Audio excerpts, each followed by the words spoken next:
I was fearful of walking outside, terribly fearful. And overcoming that fear was huge. And it took me quite some time to overcome it. This is Hadley's Insights and Soundbites, where people facing vision loss share what's helped them cope and adjust. Hi, my name is Dia, and I live in St. Charles, Illinois.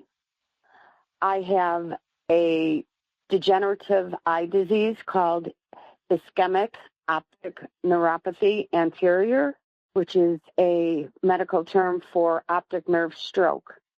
First happened in my left eye approximately 6 years ago, and it's amazing how the brain takes over and you're able to function with loss of vision in one eye.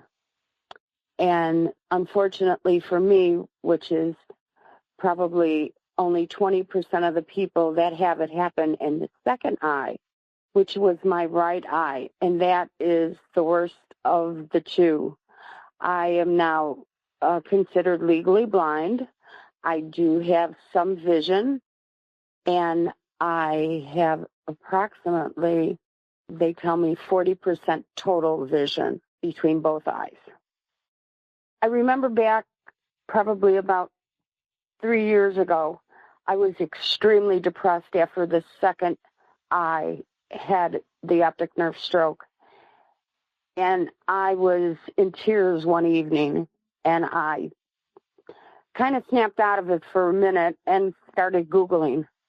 There had to be help for people with my disease.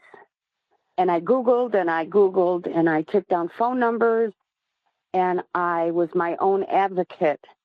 And I found several agencies that I reached out to the following day and spent the entire 24 hours on the phone getting assistance and help and having people come in and assess me for different types of help that they could provide. So I did it. It took me a long time, took a lot of courage, but I did it. And if I can do it, anybody can do it.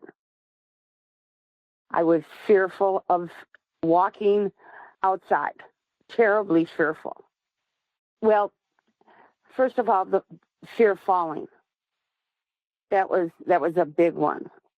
And even walking with a cane, it was my friend, but it wasn't really a good friend. And, people grabbing onto me was horrible. It was almost a violation in my mind, even though I know they meant well, but that was really difficult. And I had to learn how to teach them how not to grab onto me, because that was another fear of falling. One of the hardest things I had to do was, it took me 1 year to get into an Uber by myself. I was hyperventilating at times. And overcoming that fear was huge. And it took me quite some time to overcome it. It took me 1 year to go to my park district for a concert tour, to get into the bus with other people that were sighted. And I remember physically shaking the entire bus trip until we got to the theater. Just pushing myself and being persistent and just, I got to do this. I got to do this. I can do this. The whole ride in the car, in the Uber or the bus trip to the theater, I kept telling myself, I can do it. You can do it. You can do it. And that was it.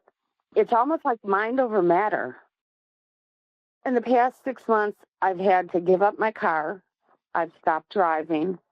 I had to quit my career. For 54 years, I was a salon owner and a hairstylist, and all of that compiled on top of each other, and it was a loss, grieving and getting through it. And right now, I also have a therapist that I talk to once a week, and that helps. I strongly recommend that. Just having courage, the courage to keep moving. There are days that I just want to sit in my chair and close my eyes and sleep. And then I have to pick myself up and start over and say, okay, you need to move. You need to get moving. You need to do something. You need to be creative. You need to talk to people and help people. Helping others is who I have been all my life, all my career. The most important thing right now for me is I have a purpose. My purpose is helping others. You never know who might need to hear your story. To share, just leave a message on our Insights and Soundbites voicemail. You can call 847-512-4867 or record a message on your smartphone or computer and email it to podcast@hadleyhelps.org.